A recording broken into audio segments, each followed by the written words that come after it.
सारा मदरालय घूम गया और प्याले प्याले को चूम गया, पर जब तूने अपना घूंघट खोला मैं बिना पिए ही झूम गया। और तू चाहे दीवाना कह ले या अल्हड़ मस्ताना कह ले, दुनिया ने जो भी दर्द दिया मैं तेरा गीत बना बैठा, तो मैं तुझसे प्रीत लगा बैठा। नमस्कार, इस वीडियो में हम हाई स्कूल इंटर का बहुत इंपॉर्टेंट टॉपिक समझेंगे, अल्पतम न्यूनतम विचलन कोण। इसको आप यहां समझ लो, ये आपको यहां समझने से इंटर तक काम आएगा। इससे क्वेश्चन भी देखो बार बार आया है, 3-4 बार क्वेश्चन ये पूछा गया, तो क्वेश्चन हम नेक्स्ट वीडियो में चर्चा करेंगे। उससे पहले कल का थोड़ा सा हमारा टॉपिक रह गया था, लेंस की क्षमता। क्या रह गई थी? लेंस की क्षमता। अच्छा, लेंस की क्षमता समझना था कि लेंस की क्षमता कहते किसे हैं। तो भैया ये क्या है आपका? एफ है, यानी कि फोकस दूरी। यदि हम फोकस दूरी का कहें कि इसका व्युत्क्रम क्या होता है, मैं तो पढ़ा है 4 का व्युत्क्रम कितना होगा? 1/4। तो फोकस दूरी का व्युत्क्रम कितना होगा? 1/f। तो बस लिखना क्या है लेंस की क्षमता में कि फोकस दूरी के व्युत्क्रम को, किसको? फोकस दूरी के व्युत्क्रम को लेंस की क्षमता कहते हैं। इसे प्रदर्शित कैसे करते हैं? P से। तो P बराबर आपका हो जाता है 1/f। तो ये तो हो गई आपकी लेंस की क्षमता। आज का जो टॉपिक है इंपोर्टेंट वो है आपका अल्पतम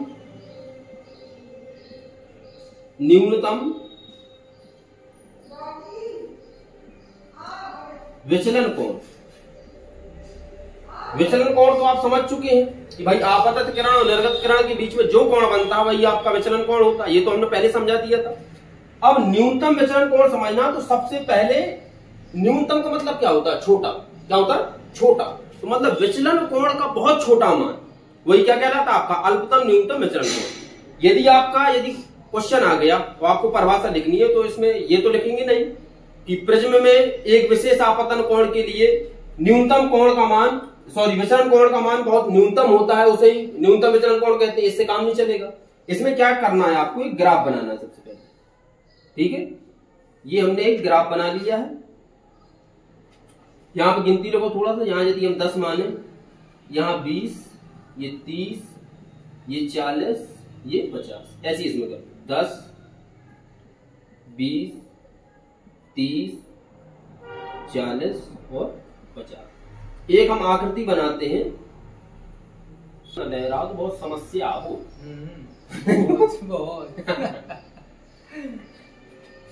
देखो, थोड़ा सा ग्राफ गलत हो गया था, दोबारा सबने बनाया है। तो आप यदि इसको पढ़ाएंगे, ठीक है, ऊपर की ओर ले जाएंगे तो यहां तक जाएगा। ठीक है, ये कौन सा मान है? आपतन कोण का मान है। ध्यान देना, यहाँ पे आपतन कोण का मान हम बढ़ा रहे हैं और विचलन कोण का मान आपका घटेगा। ठीक है, इसको समझते जाना। थोड़ी सा हमने आपतन कोण का मान और बढ़ाया, यहां पे गया, देखो विचलन कोण का मान घट गया। कहां पे आ गया? लगभग 25 पे है।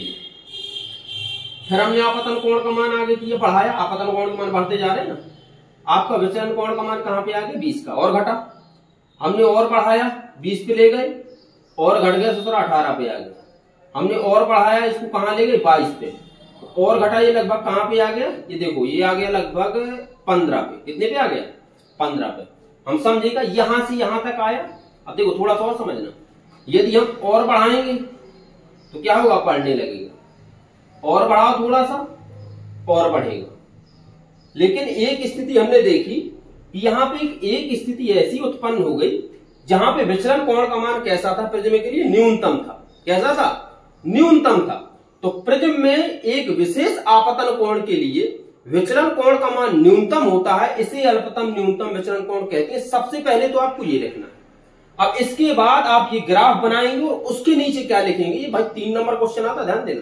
अब इसके नीचे आपको लिखना है, जो हम बोलते जाए वही आप लिखते जाओ। पहले ऐसे ग्राफ बना लेना। आपतन कोण का मान बढ़ाने पर विचलन कोण का मान घटता है। क्या होता था? हमने बढ़ाया था, देखो ये बढ़ाया था, फिर ये बढ़ाया, 12 किया, 17 किया, 20 किया, 22 किया, ये घटते गए। आपस में कैसे होते गए? घटते गए। तो आपतन कोण का मान बढ़ाने पर विचलन कोण का मान घटता है, लेकिन लगातार आपतन कोण का मान बढ़ाते रहने पर, लेकिन आपतन कोण का मान लगातार बढ़ाने पर एक ऐसी स्थिति आती है जहां पर विचलन कोण का मान न्यूनतम हो जाता है।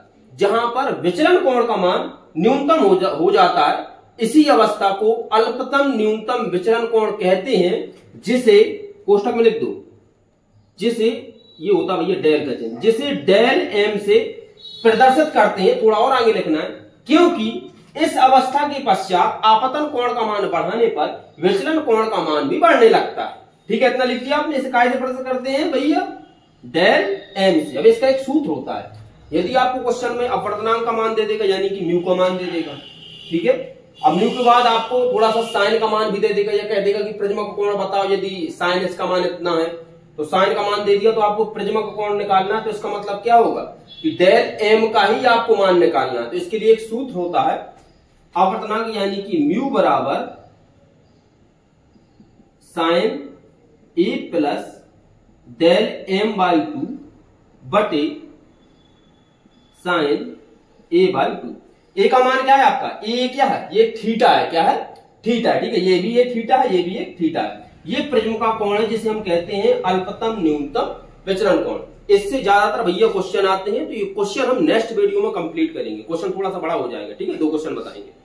तो आज के लिए इतना ही रहने देते हैं। आई होप कि आपको ये वीडियो पसंद आया होगा। यदि पसंद आता भैया तो वीडियो को लाइक शेयर जरूर कर दिए करो, ठीक है। धन्यवाद। हम चलते हैं, मिलते हैं नेक्स्ट वीडियो में।